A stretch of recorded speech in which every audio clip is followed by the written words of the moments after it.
Hai, selamat pagi teman-teman kelas 5 di seluruh Nusantara. Gimana kabar kalian? Semoga kalian sehat selalu ya, agar bisa belajar baik hari ini. Sebelum mulai belajar, alangkah baiknya kita berdoa supaya diberikan kemudahan dan kelancaran.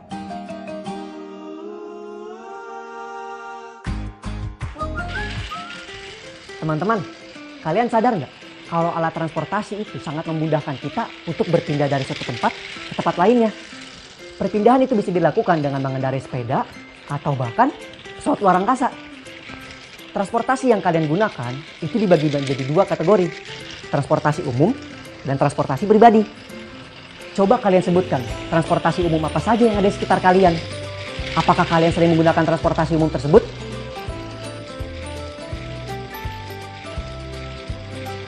Coba kalian tulis jawabannya di buku kerja kalian masing-masing ya.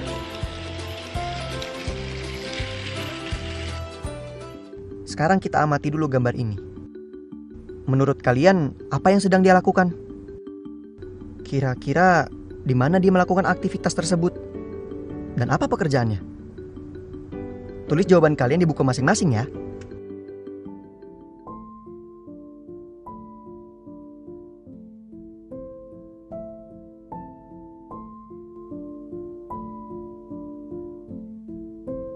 Anakku, malam ini ayah terlambat pulang saat hari jadimu menjelang. Ayah masih menunggu kereta panjang yang menembus malam mengantar penumpang. Ada kereta yang masih kutunggu. Ia terlambat sampai di stasiun Tugu. Sebuah kecelakaan di perlintasan tertentu menghambat laju kereta itu.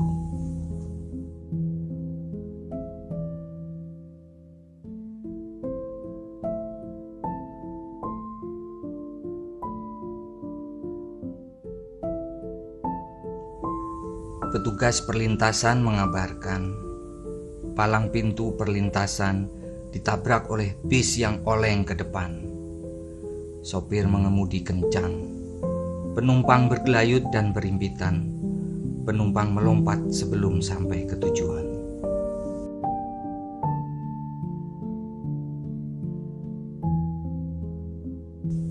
Kamu mungkin bertanya, kereta yang terlambat kedatangannya, tapi mengapa aku kena getahnya?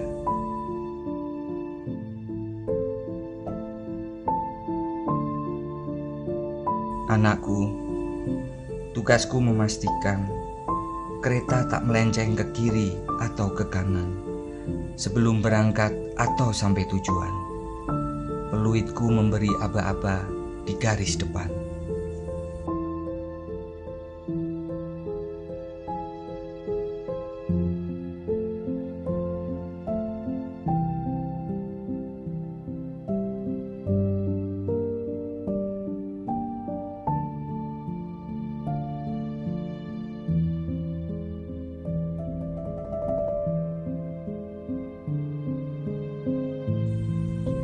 Baiklah, kukisahkan padamu. Dulu sekali, penumpang kereta juga begitu. Mereka memenuhi lorong-lorong hingga pintu. keselamatan hanya dianggap angin lalu.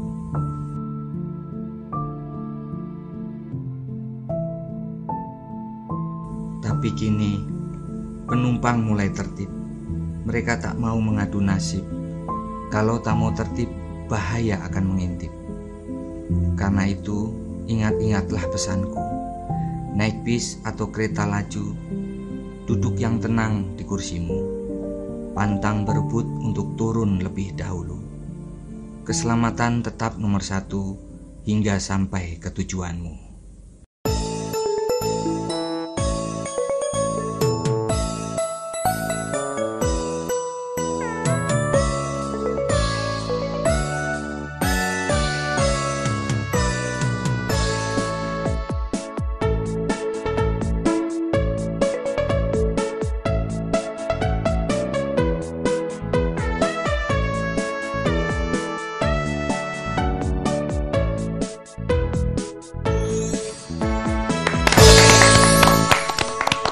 Happy birthday Mila.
Ya, setelah mendengar puisi kisah petugas pengatur garis keberangkatan kereta tadi, sekarang saatnya kalian menjawab soal-soal berikut.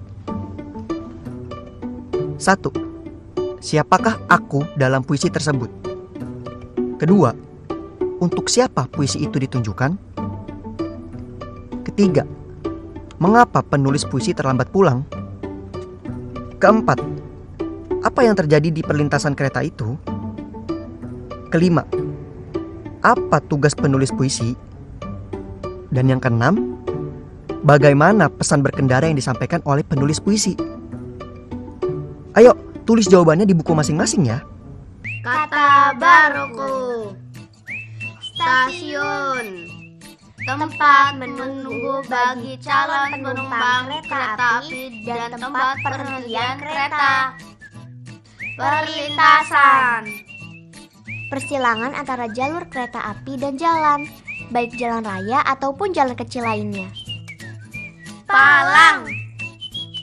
Batang kayu atau bambu atau besi yang dipasang melintang pada jalan atau pintu untuk mencegah orang menyeberang sebelum waktunya. Lorong. Jalan kecil antara kursi kanan dan kiri atau gerbong yang satu dengan lainnya. Teman-teman, tentu kalian pernah bermain teka-teki silang kan?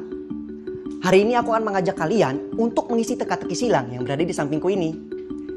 Aku bacakan pertanyaan pertama ya. Pengatur perjalanan kereta meniup ... untuk memberi aba-aba kepada kereta api yang akan berangkat. Kira-kira kalau kita punya 6 kotak yang harus diisi satu kata berisi 6 huruf, apa ya jawabannya? Benar, jawabannya adalah peluit. Sekarang kita lanjut ke soal nomor 2. Kita punya 6 kotak menurun. Dahulu, penumpang berdesak-desakan di titik hingga pintu kereta tanpa memperhatikan keselamatannya. Kira-kira apa ya jawabannya? Kita sudah punya huruf L nih di depan katanya.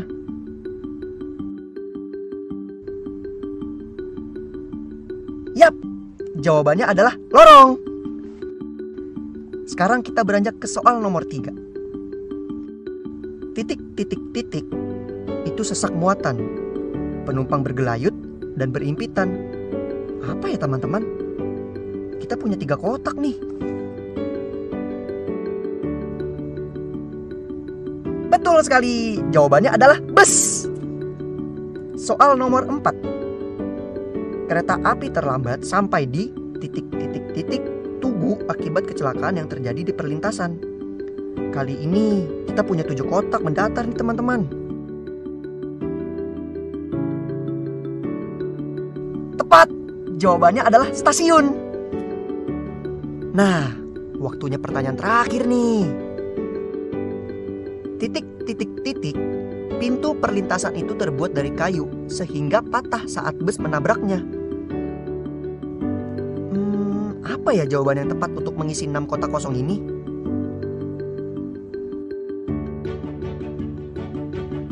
Benar, jawabannya adalah palang. Hebat, sudah terisi semua kotak di teka-teki silang ini. Kalian pintar.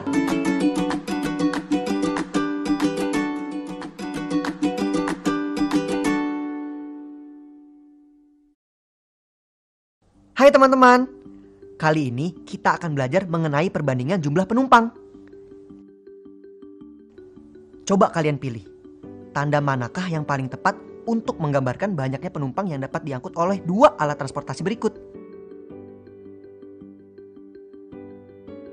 Jawaban yang benar adalah tanda lebih besar, karena sebuah mobil bisa memuat lebih banyak penumpang daripada sepeda motor. Lalu, bagaimana dengan sepeda dan sepeda motor ini?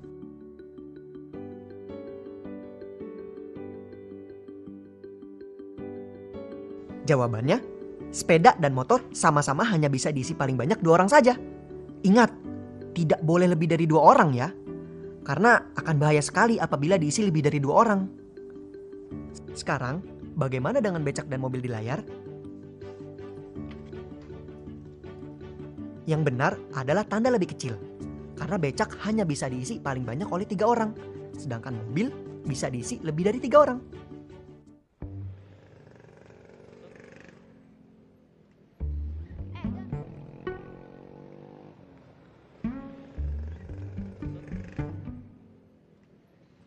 Don, kenapa kamu melamun? Aku tidak melamun.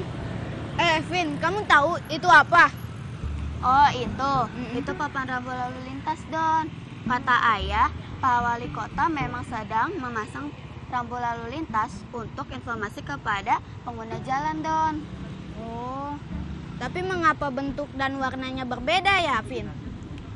Oh, bentuk dan warnanya itu disesuaikan dengan fungsinya, Don. Di Indonesia ada 2 bentuk macam rambu lalu lintas. Yang ke-1 ada lingkaran dan yang kedua ada segi 4. Papan rambu lalu lintas berbentuk segi 4 digunakan untuk membuat rambu peringatan dan rambu petunjuk.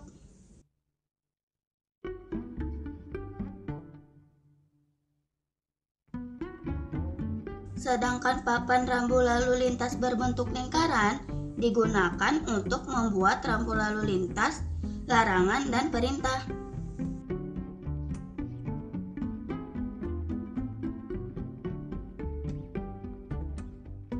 Oh, berarti pelajaran geometri yang ada di matematika itu berguna di bidang transportasi ya, Vin? Tentu saja, Don. Matematika itu sangat dekat dengan kita. Oh, aku baru paham ini, Vin. Aduh, gimana sih, Don? Ketinggalan kamu. Setelah mendengarkan cerita Vina dan Doni, sekarang ayo kita coba menjawab soal-soal berikut. Coba tebak, nama dari alat transportasi ini apa? Ya, benar. Ini adalah bus. Bagaimana dengan ini? Apa nama transportasi ini?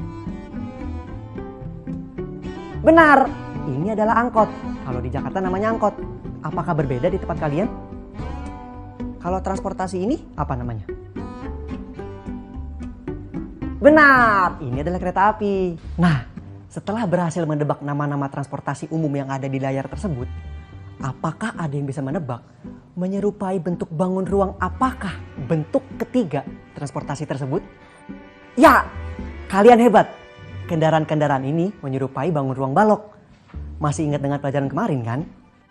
Sekarang, coba kalian tulis di buku kalian tentang bangun ruang balok dan tambahkan sedikit cerita tentang kalian menggunakan kendaraan yang menyerupai balok tersebut. Ayo berlatih. Sekarang saatnya kita berlatih. Coba kalian perhatikan gambar terowongan berserta rambu lalu lintas yang ada di layar. Ada yang tahu apa arti dari rambu lalu lintas tersebut? Benar sekali. Rambu itu artinya kendaraan dengan tinggi lebih dari 3,4 meter dilarang melintas. Sekarang kalian perhatikan gambar 3 kendaraan di layar. Kendaraan nomor berapa yang tidak diizinkan masuk terowongan yang berada di layar?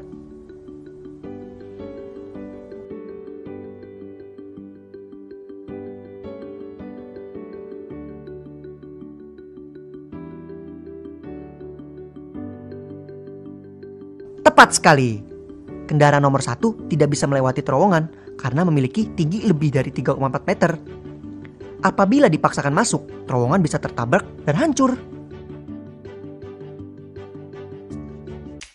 Refleksi. Nggak terasa ya, Kak Agung sudah menemani teman-teman pada kegiatan belajar hari ini. Karena sekarang kita sudah ada di penghujung waktu. Tapi sebelum itu, yuk kita refleksi pelajaran hari ini. Setelah tadi di awal pelajaran kalian sudah mendengar puisi dari Bapak Petugas Pengatur Perjalanan Kereta, kalian pasti bisa membedakan cara menggunakan angkutan umum yang baik dan yang kurang baik. Sekarang, coba kalian isi tabel yang kosong di layar sesuai dengan apa yang sudah tertulis di kolom sampingnya.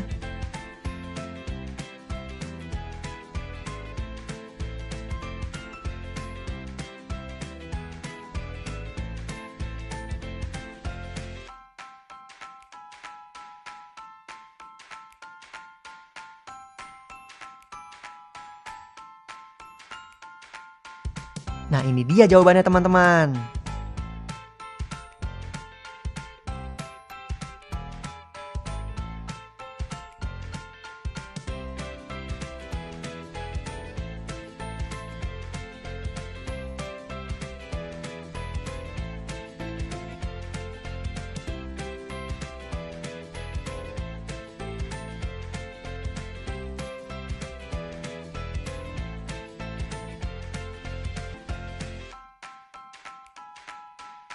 Pertanyaan selanjutnya.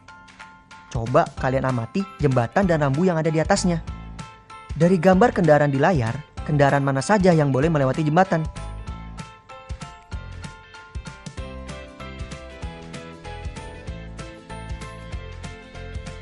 Jawabannya adalah kendaraan C boleh melewati jembatan, sedangkan kendaraan A dan B tingginya melebihi 2 meter, sehingga tidak diperbolehkan melintas jembatan.